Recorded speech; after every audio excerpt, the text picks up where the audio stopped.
Turo ko sa inyo ha. Itong gamit dito, ito. Yan siya sa loob. Oh. Ito, pinalitan na nila. Oh.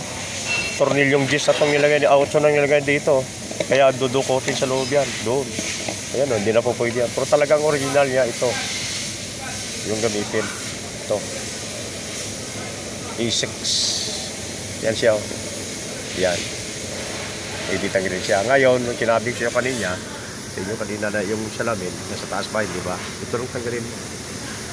Yan. Tanggal mo. Gamitan mo siya ng 25 na sakit. Ano na musarsar ganito. Ganitong gamitin mo. Yan. Tanggalin mo siya. Tapos pag tanggal mo, baba mo siya. Pag baba mo, sintro mo siya. Para pag tanggal mo ng yan, oh, may butas siya. Oh. Yan. Sintro mo siya. Tapos ito, clockwise. Pag ganon, pakanan, hindi pa kaliwa. Ang tanggal niyan, tingnan ko, yun, pakanan, yan, pakanan. Kasi ganoon siya eh. Yan. Ang tanggal niyan, pag ano, di ba, bante, o clockwise, pakanan. Pakanan ang tanggal. Yan. Sa kabila, ganoon din, pakanan din. Tapos, pugot yan sa taas. Ganoon. Tignan nyo. Pero makita nyo kung ano lang yan. Basic lang na trabaho para pag magtanggal kayo, alam nyo. Yan. Ito, pinalitan na ng gesso, kaya nga sa loob niya may tornilyo. May tornilyo na sa loob, pinalitan. Ito naman kasi ito, para mag-stopper siya, balik mo siya ulit. May balik yan. May balik yan. Balik yan. Pag magtanggal ka nun sa amin, o ano yung tanggalin nyo sa force nyo, yan ang ganyan lang style. So, balik ka siya. Yan.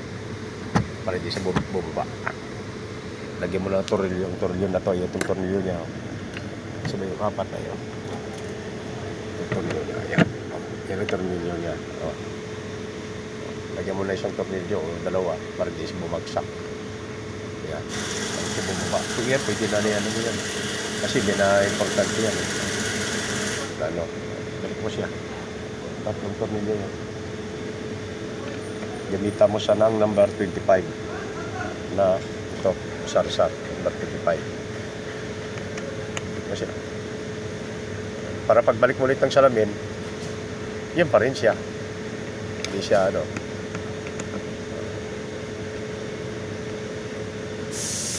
Yan, ganyan. Balik mo siya. Basta yan, sintro siya doon. Oh. Yan, sintro siya. Yan, sintro siya palagi. Yan. Ngayon, pag tinanggal mo na yan, taas mo nga lagyan ng tape yung salamin. Okay? Tignan nyo na. Number 6, D6 ang gamitan. Ito, D6. Kasi ito number 25. Ngayon ito, dukotin ko to. Yan, hindi na original yan. This is not original anymore. You just install number 8. This is number 8. You have to take out the inside. Did you see this one? No? You put already what? There is a problem before with this one. Dati may problema to ang mechanism. Baka siguro nasira niya siguro to, kaya pinalitan ng bago. Kaya dito dudukotin yan. Okay? Ayan nyo na. Yung mechanism kanina, ito yun yun. Oh, yan. Buo yan, oh. Hanggang sa baba. Ngayon dito yan, nakastop siya. Kaya pagbalik mo ulit, you will install it again. Put it inside.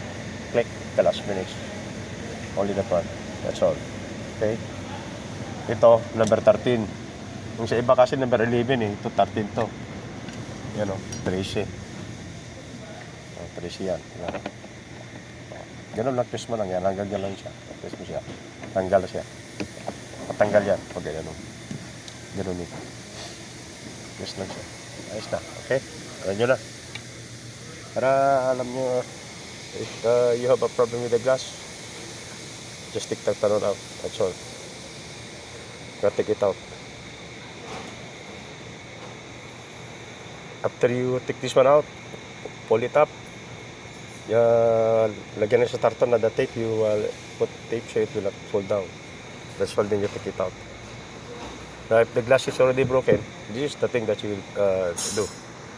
The same as situation. That's why if you put up this one, if there is a problem with the mechanism, take this one out. You can take this one out. If there is a problem with the door lock, this one. There is a what here. I will show you how to take it out. Okay? And this one, Only like this. You see, there is a lock. Take this one out. Finish. Okay? That's it. Easy. Tara. Just take it out. So the light will not open always. Take this one out. Just dito rubber, take it out. Okay? Para alam niyo na. This one. See. This is the only thing that we always do. This one.